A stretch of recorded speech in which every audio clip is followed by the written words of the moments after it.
नमस्कार दोस्तों, आप सभी का स्वागत है आपके अपने YouTube चैनल ज्ञान स्टडी LMP पर। जैसा कि दोस्तों हमारी क्लास चल रही थी, यूपी पुलिस भर्ती में हिंदी हम पढ़ा रहे थे। हिंदी में हमारे स्वर हो चुके थे, व्यंजन हमने पिछली क्लास में शुरू कर दिए थे। उसी को दोस्तों आज आगे हम कंटिन्यू करेंगे। और अगर आप चैनल पर पहली बार आए हैं या फिर अभी तक आपने चैनल को सब्सक्राइब नहीं किया हो तो चैनल को सब्सक्राइब जरूर कर लें। साथ साथ में अगर आज की क्लास आपको अच्छी लगे तो लाइक करना ना भूलें, साथ में सेशन को शेयर करते रहें। तो आइए चलिए क्लास शुरू करते हैं। सबसे पहले इसमें दोस्तों हमने व्यंजन की परिभाषा पढ़ी थी। क्या थी हमारी परिभाषा? जिन वर्णों का उच्चारण स्वरों की सहायता से होता है उन्हें हम वर्ण कहते हैं। उसमें हमने पढ़े थे 3 प्रकार के व्यंजन को पढ़ा था: स्पर्श व्यंजन, ऊष्म व्यंजन और अंतस्थ व्यंजन। स्पर्श व्यंजन कितने होते हैं? ये होते हैं 25 यानी 25, और ऊष्म व्यंजन होते हैं 4 और अंतस्थ व्यंजन होते हैं 4। तो ये सब मिलाकर होते हैं 33 यानी 33। तो इस तरह से कुल व्यंजन हमारे होते हैं 33। इसी में दोस्तों आज हम क्लास को आगे शुरुआत करेंगे। इसके आगे से हम शुरू करेंगे। सबसे पहले हम पढ़ेंगे स्पर्श व्यंजन। क्या होते हैं स्पर्श व्यंजन? आइए दोस्तों इनको पढ़ते हैं। तो अब हम पढ़ेंगे स्पर्श व्यंजनों को। हम पढ़ेंगे स्पर्श व्यंजन।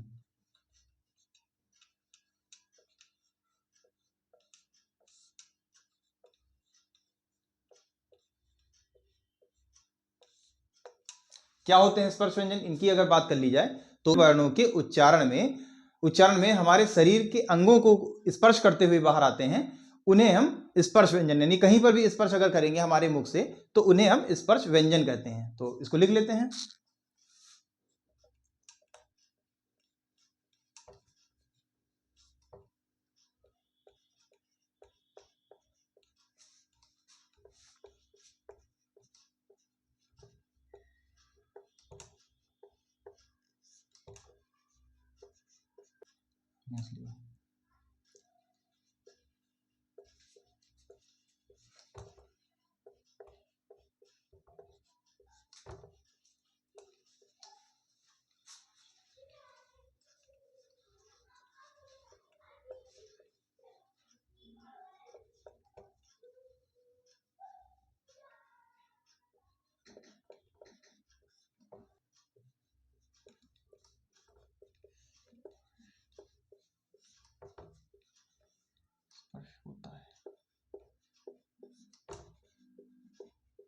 उन्हें क्या कहते हैं? उन्हें स्पर्श व्यंजन कहते हैं। जिन वर्णों का उच्चारण हमारे शरीर के अंगों से स्पर्श होता है उन्हें हम व्यंजन कहते हैं। व्यंजन कितने प्रकार के होते हैं? ये होते हैं, अभी हमने आपको अभी बताया था, इनकी संख्या होती है 25। कितनी होती है इनकी संख्या? 25 इनकी संख्या होती है 25। जो आपने अगर थोड़ा बहुत कहीं पढ़ा होगा तो क च ट त प वर्ग वाला आपने पढ़ा है, वो होती है, वो सारे भी व्यंजन होते हैं स्पर्श व्यंजन में। तो इन्हीं के बारे में हम आगे बताएंगे। नोट करके एक पॉइंट दोस्तों आगे लिख लीजिएगा। उच्चारण के आधार पर इस वर्ष व्यंजनों की संख्या 27 होती है। क्यों होती है 27 व्यंजन में? इसमें फिर 2 हमारे जो द्विगुण व्यंजन होते हैं उन्हें भी जोड़ लिया जाता है। इसलिए अगर उच्चारण के आधार पर पूछा जाए तो 27 हो जाती है, वरना दोस्तों अक्सर 25 ही पूछे जाते हैं। जब केवल स्पर्श व्यंजन पूछे जाएंगे आप 25 पर टिक करेंगे। 25 आप 25 वाले 25 वाले क्या बोलते हैं ऑप्शन, 25 वाले ऑप्शन को आप टिक सही करेंगे। तो इसमें दोस्तों हम सबसे पहले पढ़ेंगे कंठीय व्यंजन।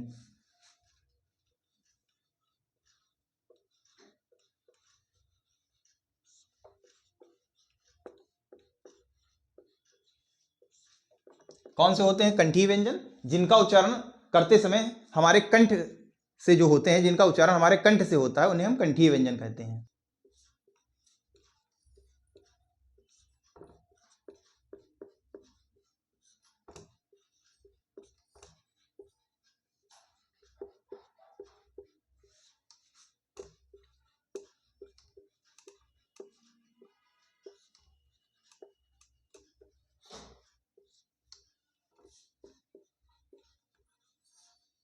हमारी जीभ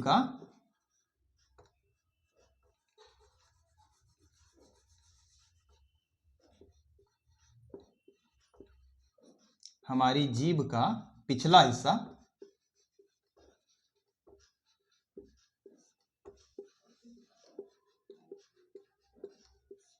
कंठ को स्पर्श करता है,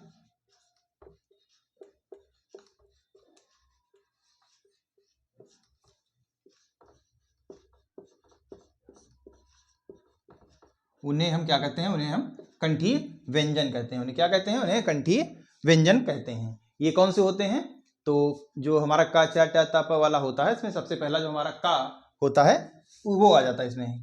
क, जैसे लिख लेते हैं, क, ख, ग, घ और इया, अंगा आता है। ये जो होते हैं ये हमारे कंठीय व्यंजन होते हैं। आप इनको उच्चारण करके देखिए, क, ख, ग। आपकी जबान का जो पिछला हिस्सा है वो यहाँ पर देखिए, आप महसूस कीजिए अंदर से, यहाँ पर इसका हिस्सा टकराए। जबान का सबसे पिछला वाला हिस्सा जो होता है वो यहाँ पर आपके कंठ में हल्का सा स्पर्श करेगा। क, ख, ग, घ, अंगा, ये होते हैं दोस्तों हमारे। और इनको जो हर ये समूह जो होता है का चा टा ता प, उसमें जो जब वर्ग बोले जाते हैं तो इन्हें का वर्ग के बोले जाते हैं। इन्हें का वर्ग का बोला जाता है। का वर्ग के वर्ण ये बोले जाते हैं। इन्हें हम बोल देते हैं का वर्ग। अब हमारा अगला जाता है, अगला हमारा हो जाएगा तालुव्य व्यंजन। तालव्य या तालुव्य व्यंजन, आप जो भी चाहें वो लिख सकते हैं। इन्हें तालव्य भी कहते हैं और तालुव्य भी कहते हैं।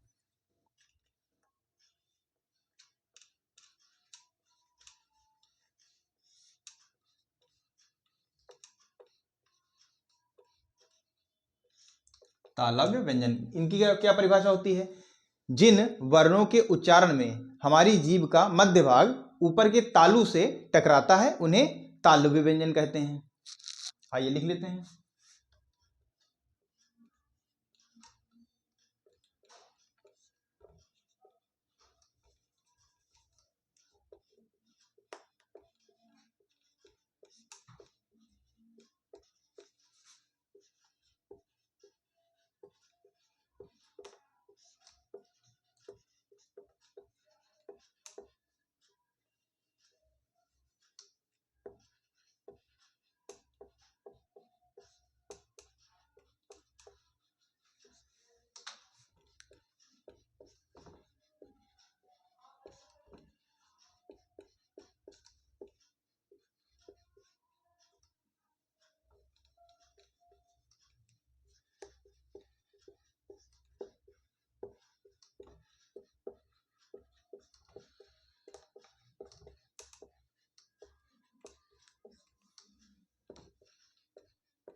उन्हें हम क्या कहते हैं, उन्हें हम तालव्य व्यंजन कहते हैं। इसमें कौन आ जाता है, जैसे हमने आपको बोला क च ट त प, तो इसमें अब आ जाएगा चा वर्ग। कौन सा आ जाएगा, चा वर्ग। चा, छ, जा, झा और ई आ जाएगा। कौन आ जाएगा, इया। ये हमारा चा वर्ग बोला जाएगा। चा वर्ग कौन सा वर्ग बोला जाएगा, हमने बताया ना, पांचों ही जो वर्ग आएंगे उसमें का पहला जो आपका होगा उसी के नाम पर इस वर्ग को बोला जाता है। जैसे काखा गा वाले में का वर्ग, चाछा जा वाले में चा वर्ग हो जाएगा ये। और इसके अलावा इन वर्णों को स्पर्श संघर्षी व्यंजन के नाम से भी जाना जाता है। लेकिन उसमें एक अपवाद है, ये इया नहीं आ जाता है। स्पर्श संघर्षी बाकी हो जाएंगे, ये इया इसमें नहीं आएगा।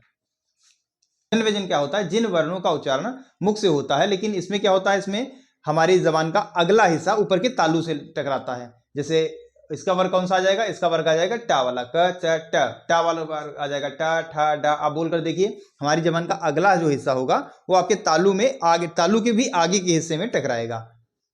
तो आइए इसको भी लिख लेते हैं। जिन वर्णों के उच्चारण में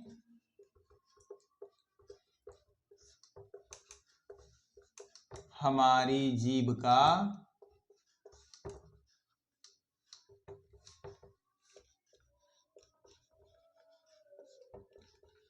अगला हिस्सा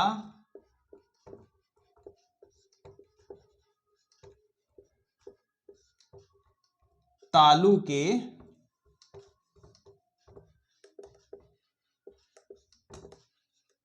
अग्रभाग को स्पर्श करता है,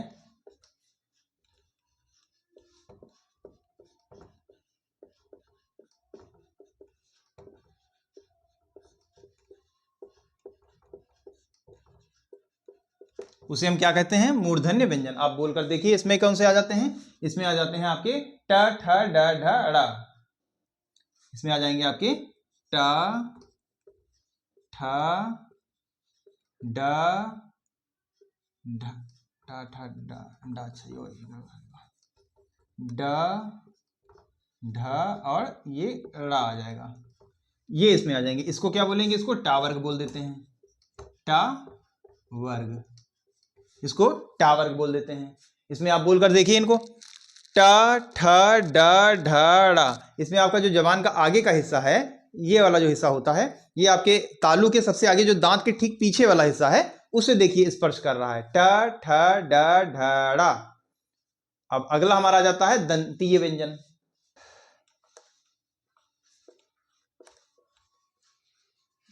दंतीय व्यंजन, इसमें क्या होता है, इसमें भी परिभाषा इसकी बिल्कुल सेम है जैसे ये है। इसमें क्या होगा, इसमें हमारी जबान दांतों से टकराएगी। जिन वर्णों के उच्चारण में हमारी जीभ का अगला हिस्सा दांतों को स्पर्श करता है, उसे हम दंतीय व्यंजन कहते हैं। इसमें कौन से आ जाएंगे, त थ द ध ड़, दांत के पिछले हिस्से को टकराएगी, ये आप ध्यान रखिएगा। तो इसको भी लिख देते हैं, जिन वर्णों के उच्चारण में हमारी जीभ का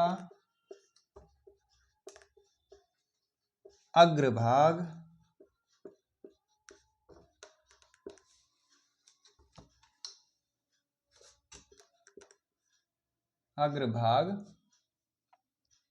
हमारे दांतों से, दांतों के पिछले भाग से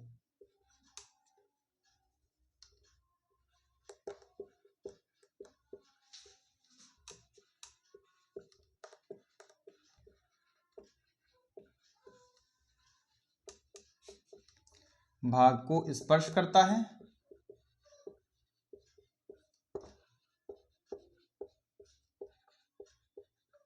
उन्हें हम क्या कहते हैं, उन्हें हम दंतीय व्यंजन कहते हैं। इसमें कौन सा आ जाएगा, इसमें आ जाएगा ता था दा धा ड़ा, ता था दा धा ना, ता था दा धा ना, ये इसमें आ जाएंगे। इनको आप बोलकर देखिए, ता था दा धा ना, इनका जो भी है ये हमारे दांतों के पिछले हिस्से से टकराएंगे।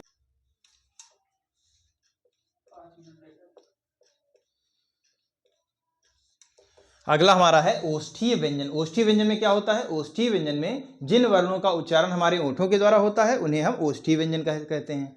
तो पहले लिख लेते हैं, जिन वर्णों का उच्चारण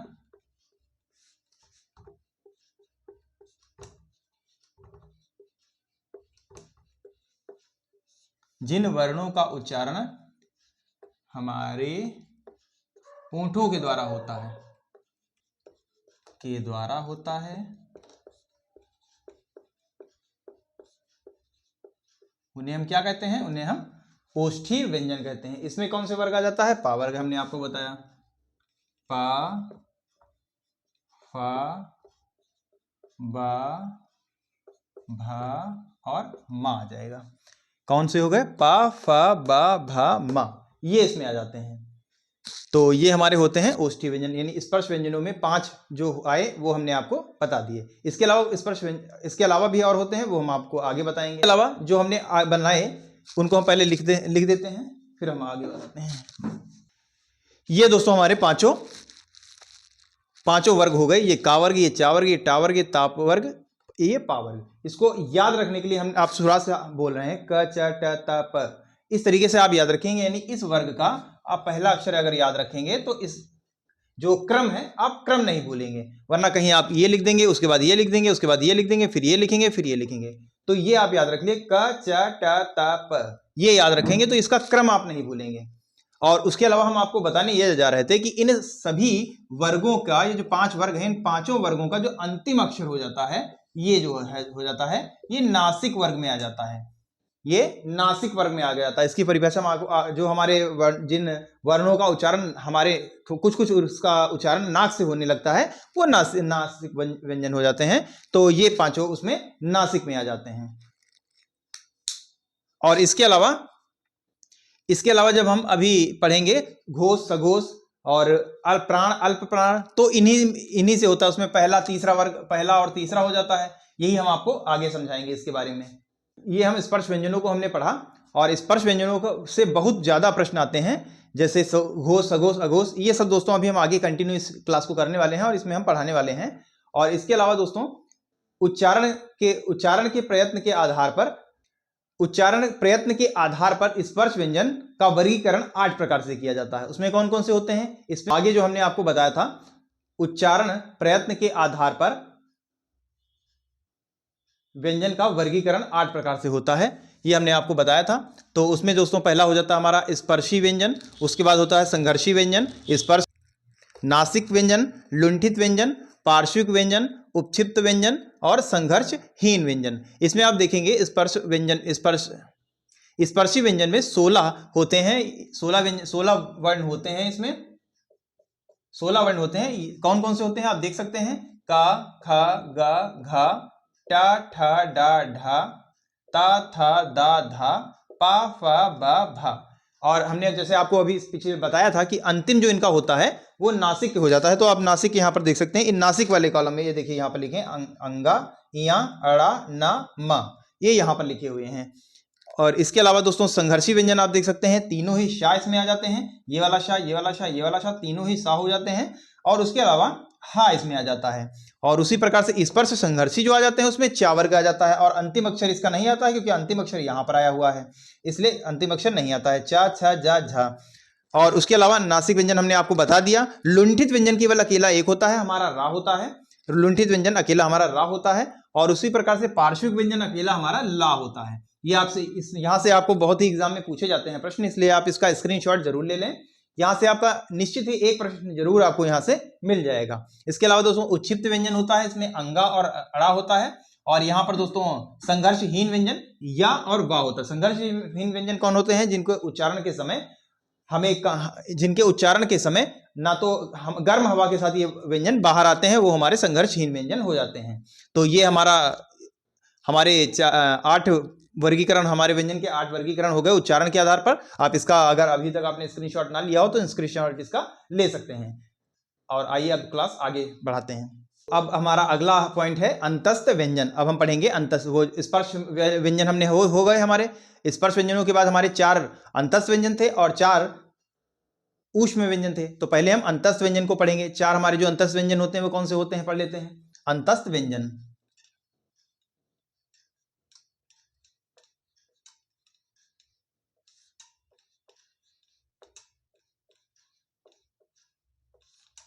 अंतस्थ व्यंजन, इसकी परिभाषा क्या होती है? जिन वर्णों के उच्चारण के समय हमारे मुख और नाक से हवा बाहर की ओर निकलती है, उन्हें अंतस्थ व्यंजन कहते हैं। उन्हें क्या कहते हैं? उन्हें अंतस्थ व्यंजन कहते हैं। लिख देते हैं।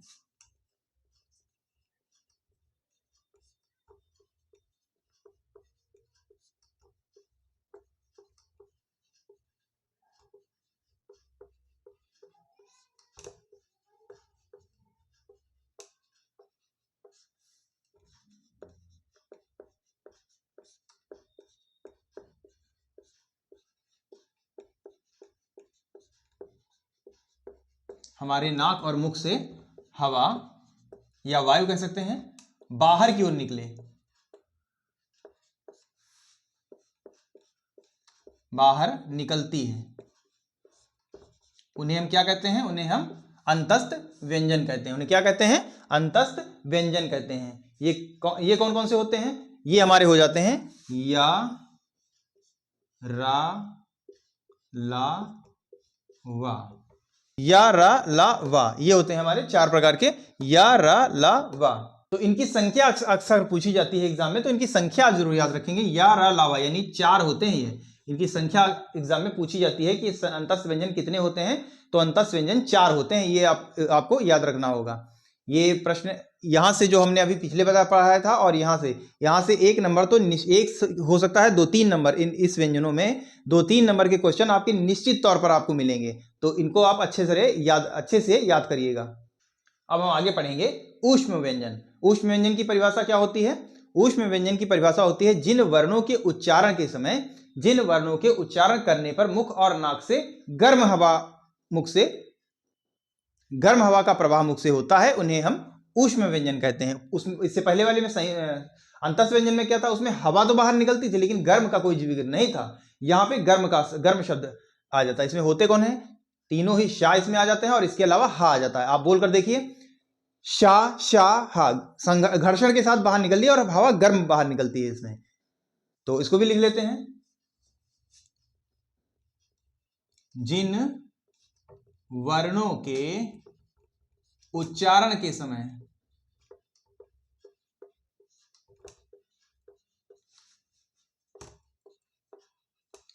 हमारे मुख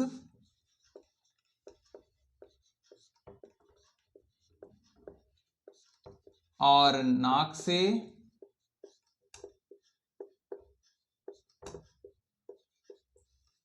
गर्म हवा का प्रवाह होता है,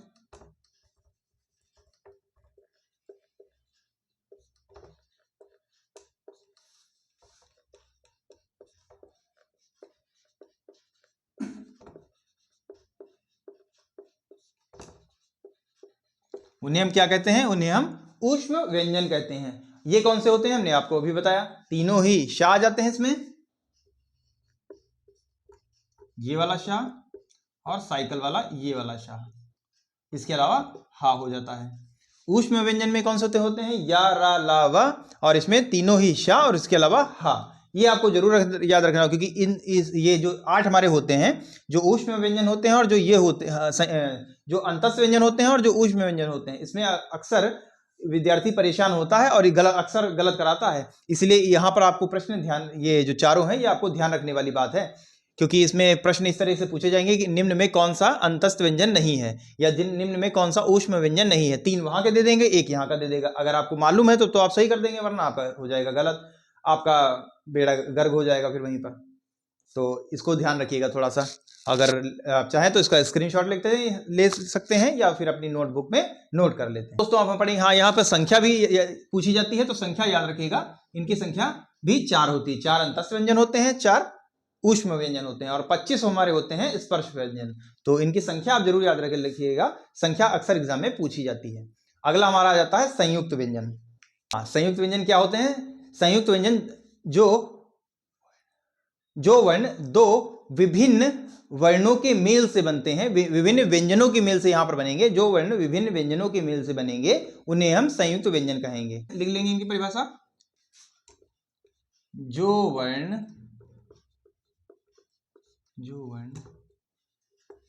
2 विभिन्न वर्णों के मेल से बनते हैं उन्हें संयुक्त व्यंजन कहते हैं। उन्हें क्या कहते हैं? उन्हें संयुक्त व्यंजन कहते हैं। इसमें कौन से आ जाते हैं? इनकी संख्या भी पूछी जाती है। तो इनकी भी संख्या कितनी होती है?